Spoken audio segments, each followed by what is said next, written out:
देखिए, ये तो लंबे समय से ये बातें छन छन कर आ रही थी। इस बात के कई बार संकेत पार्टी के नेताओं ने दिए और अब इसकी आधिकारिक पुष्टि खुद मुख्यमंत्री जी ने कर दी जब उन्होंने कहा कि उन्होंने 4 मंत्री पद मांगे थे और उनकी सहमति इनके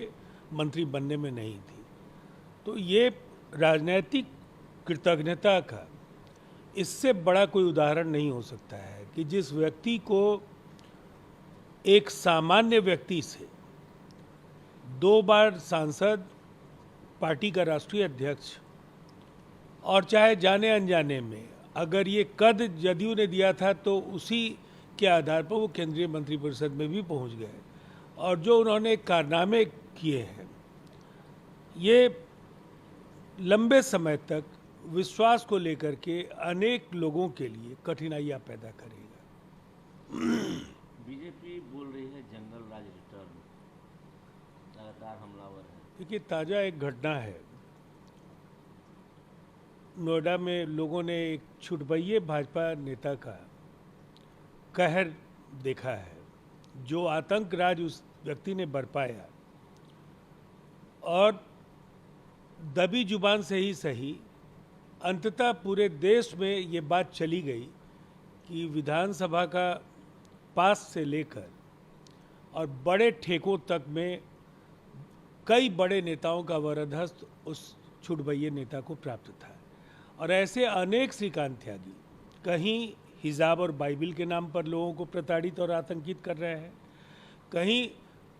धर्म का नाम है सुंदरकांड और हनुमान चालीसा का पाठ, लेकिन उसमें जो कहर बरपाने वाले उनके उपद्रवी तत्व हैं वो कानून व्यवस्था के लिए संकट हर जगह खड़े कर रहे हैं।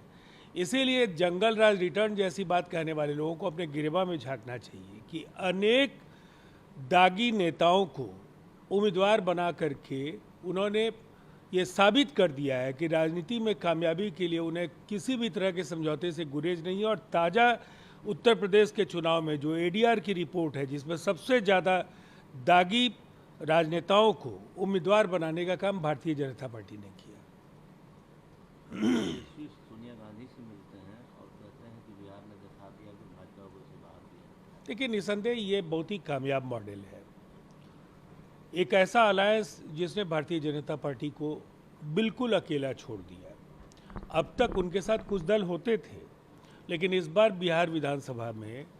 7 दल एक साथ चट्टानी एकता के साथ नीतीश कुमार जी की अगुवाई में एकजुट हैं। और सबसे जो इसके राजनीतिक निहितार्थ हैं, लेफ्ट जिसका देश के अनेक राज्यों में बहुत ही प्रभावी आधार है, कांग्रेस का पैन इंडिया प्रेजेंस है और बिहार की शक्तिशाली क्षेत्रीय पार्टियां एकजुट हुई हैं। तो ये एक आने वाले समय में राजनीतिक ध्रुवीकरण का बीजारोपण है और ये चिंता का सबब है 2024 में 200 से 225 सीटें तक भारतीय जनता पार्टी ला पाए, ये भी उनके लिए आसान लक्ष्य नहीं होगा।